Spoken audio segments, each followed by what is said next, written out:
Assalamualaikum warahmatullahi wabarakatuh. Selamat pagi anak-anak. Hari ini kita akan memasuki materi yang berikutnya, yaitu akan membahas soal latihan kita di pertemuan sebelumnya, yaitu penerapan persamaan Bernoulli. Nah, Ibu memberikan latihan soal, ini ada soal nomor 11 sampai 14 ya. Ibu akan bahas satu persatu. Kita lihat dari soal nomor 11. Kalian bisa lihat soal kalian yang di buku latihan minggu lalu. Pesawat terbang modern dirancang untuk gaya angkat kira-kira 1.300 Newton per meter persegi. Anggap udara mengalir melalui sayap sebuah pesawat terbang dengan garis arus aliran udara. Jika kecepatan aliran udara yang melalui bagian yang lebih rendah adalah 100 meter per second, berapakah kecepatan aliran udara di sisi atas untuk menghasilkan gaya angkat sebesar 1.300 Newton per meter persegi pada tiap sayap? Nah, dari soal ada gaya angkat sayap pesawat 1.300 Newton per meter persegi. Nah, dari satuannya ini artinya kita menyimbolkannya di sini adalah gaya angkat per luas. Jadi kalau Ibu lihat latihan yang sudah kalian kerjakan, kalian menulisnya hanya F1 min F2. Ya, jadi harus ditambahin per A, per luas penampang. Kalau di sini satuannya tidak dituliskan Newton per meter persegi, meter perseginya hilang, hanya Newton, itu baru F1 min F2 yang harus kalian tulis. Ya.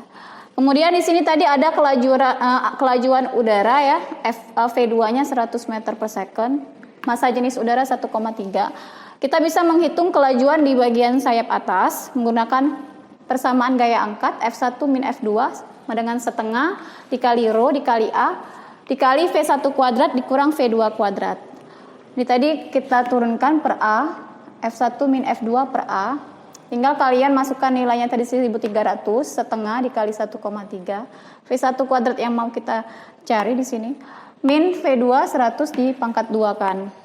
Kemudian di sini 1,3 dengan 1.300 boleh kita sama-sama bagi 1,3, di sini 1, di sini berarti menjadi 1.000.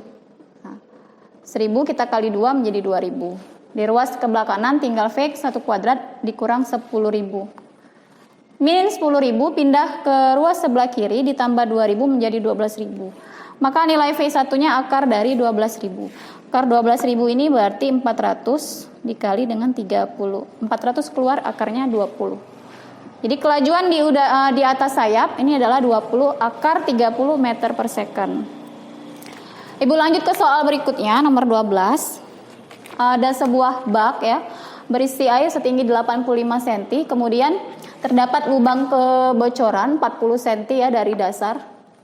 Ya, yang ingin dicari di sini adalah kelajuan fluida yang keluar dari lubang kebocoran. Nah, untuk menghitung kelajuan fluida yang keluar dari lubang, kita hitung dengan akar dari 2GH. H yang diambil adalah H yang di atas, jadi dari permukaan air sampai lubang kebocoran. Dari gambar di sini, H yang di atas, bisa kita cari tinggi air seluruhnya di sini 85, kita kurang dari lubang ke tanah. Tingginya adalah 40. Maka yang di atas 85 dikurang 40 adalah 45 cm yang di sini. Karena masih dalam senti, kita konversi menjadi meter 0,45 meter. Kita masukkan ke penghitungan ke rumusnya 2 dikali 10, H atasnya tadi 0,45. Maka di sini didapatkan hasilnya akar 9. Keluar akar 9 adalah 3 meter per second. Berikutnya soal nomor 13, ada tangki. Tangkinya berada di atas suatu menara ya, di sini ketinggiannya ada lubang kebocoran dari permukaan sampai lubang di sini 1,8 meter. Nah, dari lubang ke permukaan tanah 5 meter. Nah, ada 3 yang mau dicari di sini. Kita harus mencari laju air yang keluar dari lubang, V-nya.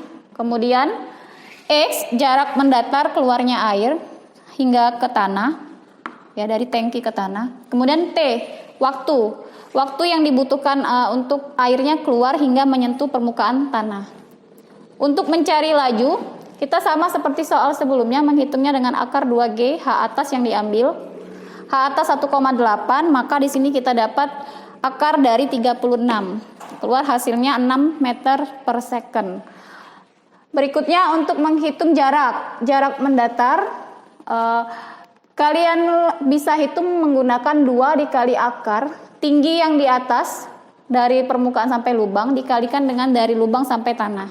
Jadi akar dari H atas dikali H bawah jangan lupa dikalikan dengan 2. Di sini ada 1,8, H atas, H bawahnya 5. Hasil perkaliannya menjadi 9, keluar akar 93 kalikan dengan 2 maka 6 meter. Jadi jarak keluarnya air sampai ke permukaan tanah di sini adalah 6 meter. Yang terakhir kita akan menghitung waktu. Waktu yang dibutuhkan air untuk keluar dari lubang sampai ke tanah, kita pakai akar dari 2H per G. H yang diambil adalah H bawah.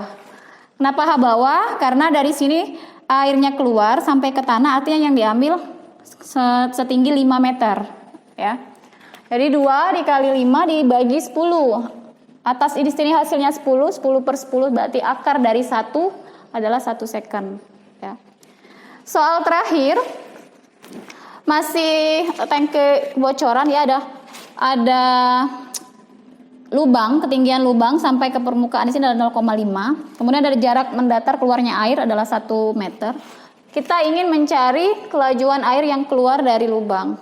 Nah, sama di soal-soal sebelumnya, untuk menghitung laju air yang keluar dari lubang, kita pakai akar 2GH atas yang diambil H atas. Karena di sini H atasnya belum ada, maka harus kita cari dulu. Nah, di sini dikasih bantuan nilai X-nya 1 meter. X inilah yang kita pakai, persamaan dari X ini kita pakai untuk menghitung H atas. Nah, kita lihat lagi di sini. Ini rumus tadi X-nya. Akar H atas dikali H bawah dikali 2. Karena kita ingin mencari H atasnya masih dalam akar, maka kedua ruas kita kuadratkan. Di ruas sebelah kiri dikuadratkan menjadi X kuadrat, 2 dikuadratkan menjadi 4, akarnya dikuadratkan menjadi lang. Jadi sini X-nya tadi kalau dari gambar tadi 1 dikuadratkan 1 sama dengan 4, H atas yang mau dicari, H bawah 0,5. Sehingga di sini 0,5 dikali 4 hasilnya 2. H atas kita dapat 1 dibagi 2, 0,5 meter, baru kembali ke persamaan V-nya. Akar 2G H atas yang diambil 2 dikali 10 dikali 0,5 hasilnya akar 10 ya 3,17 meter per second. Oke anak-anak, hari ini Bu cukupkan pertemuan kita. Kita kan kalian baca-baca lagi modul untuk persiapan ujian akhir semester. Ibu akhiri, assalamualaikum warahmatullahi wabarakatuh.